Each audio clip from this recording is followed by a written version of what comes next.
কেহ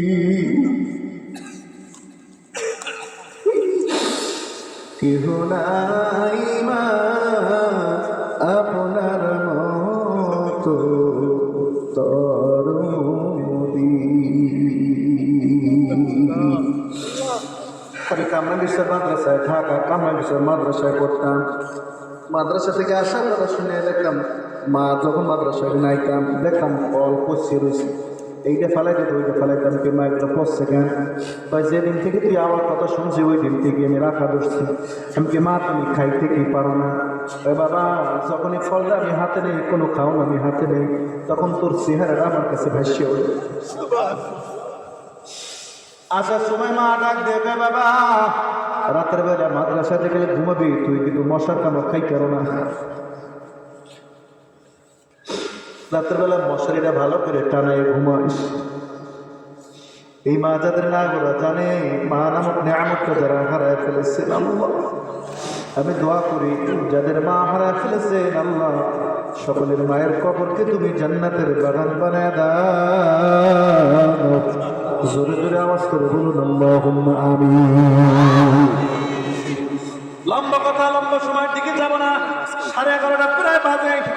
আজকে যে অসমাপ্ত যা থেকে গেল মায়ের ব্যাপারে যে অসমাপ্ত আলোচনা থাকলো, ইনশাআল্লাহ আবার যদি কখনো আল্লাহ সুযোগ করে দেন, আমি তো আপনাদের এলাকায় প্রথম আসছি, আবার যদি আল্লাহ সুযোগ করে দেন ইউটিউবে গিয়ে মনিরুজ্জামান হাসান যদি আপনি লেখেন তাইলে আমার মাহফিল মোবাইল নাম্বার ওখানে পাবেন। ইনশাআল্লাহ বাকি আলোচনা হবে। আল্লাহ তাআলা আমরা আমাদের মা বাবা যাদের বেঁচে আছে, মা বাবা বাচ্চা আছে কার কার হাতখানা একটু দেখতে চাই, মা বাবা বাচ্চা আছে কার কার? আল্লাহ আমার প্রিয় ভাই মা বাবা বাচ্চা আছে, মা বাপ বাচ্চা আছে, যাদের মা বাপ বাচ্চা আছে ময়দানে কোনো একজন ডাক দিয়া দাঁড়ায় বলবেন হুজুর এই মাহফিল সার্থক করার জন্য সবাই গানে চাবো না, একটা ব্যক্তি ডাক দিয়া বলবেন হুজুর আজ থেকে আমি নিয়ত করলাম জীবনে যতদিন বাচ্চা আছি মায়ের সাথে কোনোদিন বেয়াদবি করবো না। কে রাজি আছেন হাত তুলে? আল্লাহ আল্লাহ আমার হুজুর হাত তুলেছেন। আর কে বাবা আর কে? 1 2 3 4 5 6 7 8 9 10 11, এই 11 জন, 11 এই পেশে আছে, আর 12। আল্লাহ আল্লাহ জোরে ডাক দেন আল্লাহ। মা নামক নিয়ামত তুমি আমাদেরকে দান করছো, বসেন বসেন, মা নামক নিয়ামত তুমি আমাদেরকে দান করছো। যতদিন আমার মা বাচ্চা আছি আমার মায়ের সাথে আর কোনোদিন বাবার সাথে আর কোনোদিন বেয়াদবি করবো না। আল্লাহ তুমি আমার মা বাবা যারা দুনিয়ায় বাচ্চা আছে হায়াতের রাস্তা বড় করে দেয়। জোরে চিৎকার দিয়ে বলেন আল্লাহুম্মা আমিন।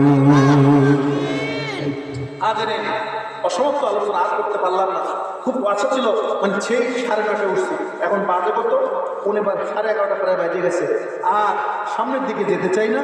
আল্লাহ যদি কবুল করে ইনশাআল্লাহ, জি আল্লাহ যদি কবুল করে ইনশাআল্লাহ আবার যদি আপনাদের সামনে কখনো আল্লাহ আনে যদি সুযোগ করে দেন বাকি আলোচনা মনে করাই দেবেন যে হুজুর আপনি সূরাতুল বাকারা 28, 29 এবং 30 নম্বরের কথা বলতে গিয়া এত দূর পর্যন্ত গেছিলেন। 5টা জগতের 2 নম্বর জগৎ পর্যন্ত আসি। 3 নম্বর জগতের নাম দুনিয়া, খুব কঠিন একটা জায়গা।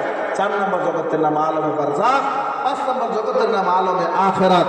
আল্লাহ তাআলা মুক্তভাবে এই কথাগুলি শুনবার মতো তৌফিক যেন আল্লাহ তাআলা দান করেন। জোরে বলেন আল্লাহুম্মা আমিন।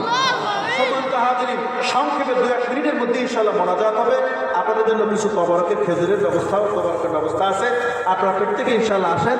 আল্লাহ তাআলা যেন আমাদেরকে কবুল করেন। জোরে বলেন আমিন। আল্লাহ তাআলার কাছে হাজারো শুকর। 3 নাম্বার, এই 5 মিনিটের মধ্যে শেষ করে দেব। 3 নাম্বার, মুহাম্মদুর রাসূলুল্লাহ সাল্লাল্লাহু আলাইহি ওয়াসাল্লাম আখিরি জাবরের নবী মুহাম্মদুর রাসূলুল্লাহ সাল্লাল্লাহু আলাইহি ওয়াসাল্লাম উম্মত হিসেবে আমাদেরকে কবুল করেছেন। যদি হয় তাকে জোরে বলেন আল্লাহুম্মা আমিন। বলেন আমরা বড়ই ভাগ্যবান আমার নবী আল্লাহর মেহমান। বলেন।